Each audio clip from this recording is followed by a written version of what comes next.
Welcome back to Lesson 90. Today we'll be looking at our second situation with adding and subtracting our rational expressions, and this is going to be where we don't have the same denominator already.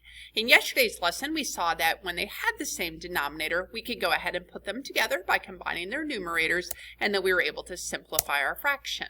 Well, in today's lesson, when they don't have the same denominator, just like we would if we had regular fractions, the first thing that we're going to have to do is we're going to have to get a common denominator. Now, how do I correctly get a common denominator? I'm going to have to use the least common multiple of my denominators.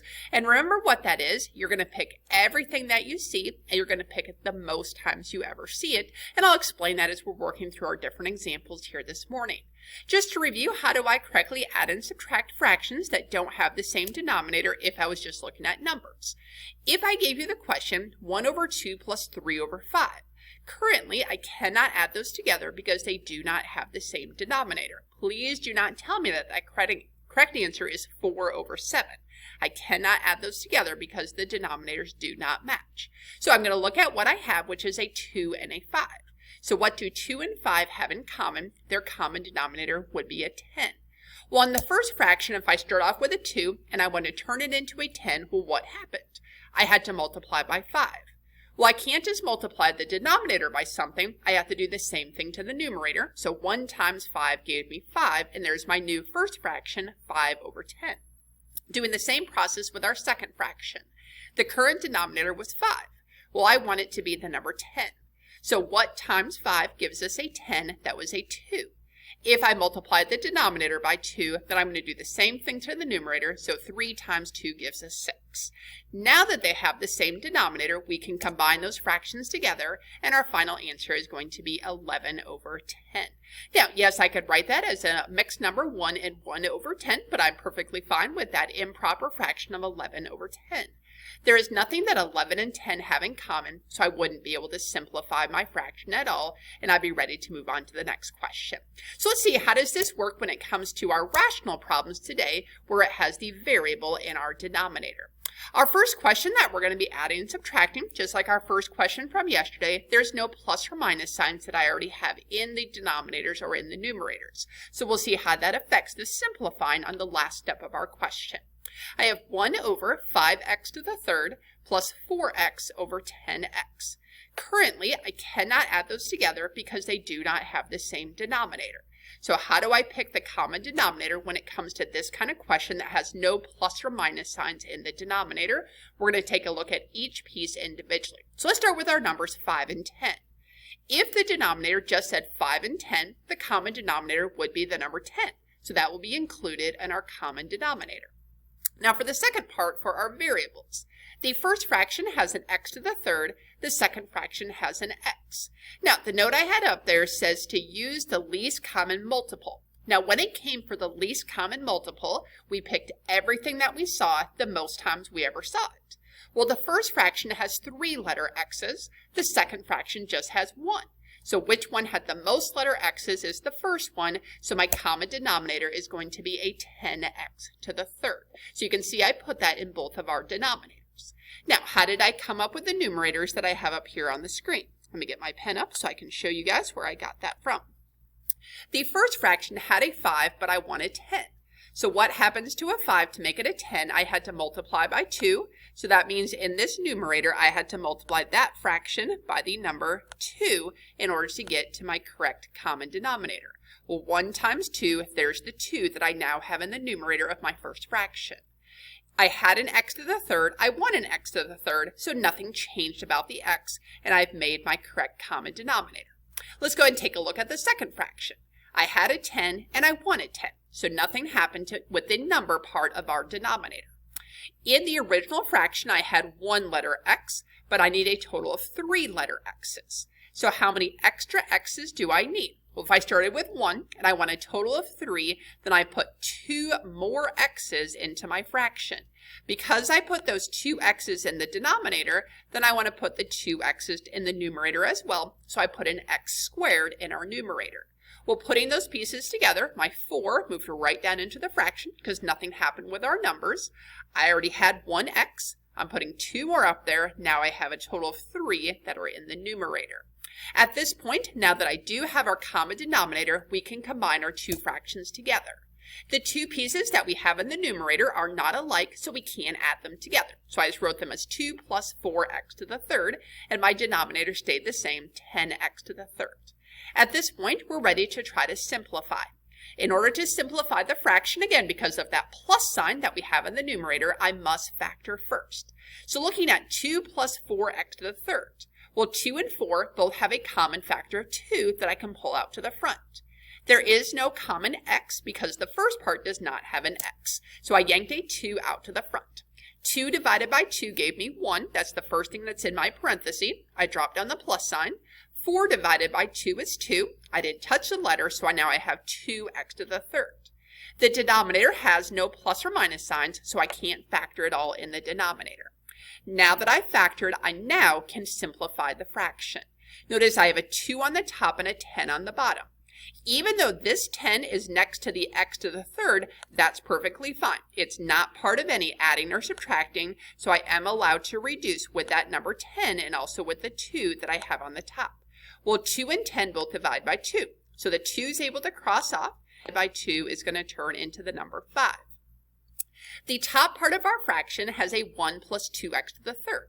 Well, because it's the addition question, it must cross off with the exact same addition question, but I don't have that in the denominator, so I'm done with my simplification, and our final answer are the pieces we have left. In the numerator, we're left with 1 plus 2x to the third, and in the denominator are 5x to the third. Again, I cannot cross off the x to the third because the 1 on the top is part of an adding question, and it must be the exact same adding question in order for me to cross things off. Let's go ahead and look at a subtraction question. We saw yesterday we do have to be careful when it comes to a subtraction question because we have to be able to subtract everything that is in that second fraction. So my original problem, x plus 3 over x minus 1 minus x plus 5 over x squared plus 8x minus 9. Again, currently, I cannot combine these fractions together because they do not have the same denominator. Now, on this question, we got to be a little bit more careful than the last question. Because the denominators do contain the plus and the minus signs, I have to factor them first before I can determine what is the common denominator. Our first example didn't have those plus and minus signs in the denominator, so I didn't have to do that. Well, the first fraction it can't factor because x and 1 don't have anything in common, but the second fraction can. You have your 3 different terms where you do have the x squared, so we can break it up into our 2 different parentheses. Notice because of the minus at the end, I did put different signs. I have 1 plus and 1 minus inside of my parentheses. Our key question, what can I multiply to get a 9? And I can add them together to get a positive 8. Well, those two numbers would be negative 1 and positive 9.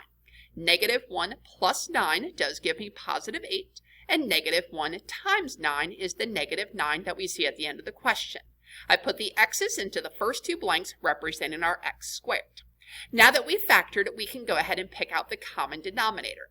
The common denominator, I must include everything that I see the most times that I see it in the question. Now, when it comes to this kind of question where we do have those plus and the minus signs in the denominator, that part of the question needs to stay together as an entirety. When I see x minus 1, that always needs to say is x minus 1. I don't do the x separately and I don't do the 1 separately. It's the entire subtraction question. So if I look at the 2 different fractions, the first fraction contains an x minus 1 in the denominator. There's one of them. The second fraction also has an x minus 1. Well, because they have the exact same pieces, I'm looking for the one that was there the most. Well, there's one in the first fraction, there's one in the second fraction, so they're there the exact same number of times. I want one of them in my common denominator. The second fraction also has an x plus 9. The common denominator has to include everything that you see, including in your common denominator, so I do also want to include that x plus 9. Notice you can see my common denominator does include both of those parentheses. I have one of my x minus 1s, and I have one of my x plus 9s. Just like we make common denominators before, I have to decide what am I missing to make what I currently want in the question. Well, the original fraction only had the x minus 1. Well, what do I need to get to the common denominator? I also need this x plus 9. Because I put the x plus 9 in the denominator, I had to put the x plus 9 into the numerator as well. There's the original piece that I had, the x plus 3, and I just put it inside parentheses so that way those two pieces stay together as an entirety. The second fraction has the two parentheses, so nothing's going to change. I already have exactly what I need, so I can keep that numerator of x plus 5. Well, now that we have our common denominator, let's go ahead and attempt to simplify. The first thing that we want to do is work with that first fraction. We want to go ahead and multiply out that numerator using our FOIL method. So the first piece is x times x gave me x squared. The outside, x times 9, would be 9x. The inside, 3 times x is 3x. Well, I combined 9x and 3x together, and that gave me the 12x that I have in the middle of my first numerator on our screen here. The last term's 3 times 9 is 27, and that's what I have as the last piece in our first fraction. The denominators stay the same, and there's nothing I can do with that second fraction because there was nothing to multiply out in the numerator. Notice I am not going to multiply out the denominator. You only want to multiply out the numerators. Now for the last step, you want to correctly put your like terms together. Now again, be careful because of this minus sign right here. This minus must go with both pieces that I have in our second fraction. So if I take a look at the numerators, the first fraction has an x squared, but there is no x squared in the second fraction, so there's nothing to put it together with. That will stay as x squared. There are two pieces that contain an x. So I have this positive 12x, and I'm going to subtract 1x. Well, 12x minus 1x gave me 11x, and that's what I see here in my fraction. The last part, I have this 27. I'm going to subtract a 5. Again, be careful, you're subtracting everything here. 27 minus 5 gave me 22, and there's the last piece that I have in my numerator. Don't forget, before you say that's your final answer, we always have to try to simplify. Most of the simplifying will be if you can try to factor in the numerator. There are 3 different pieces, and you do have the x squared, so potentially we could break that down into 2 different parentheses. However, there is nothing that I can multiply to get 22 that also adds together to give me an 11. That means this fraction cannot simplify, and that is the final answer. I cannot cross things off because it must be the exact same adding and subtracting problem in order for me to cross things off. We have one last question to work with here today about our adding and subtracting when it comes to having different denominators. And here we go. Our last question, 6 over a minus 3 plus 4a over 3 minus a. Now notice these two fractions do not have the same denominator. They're close.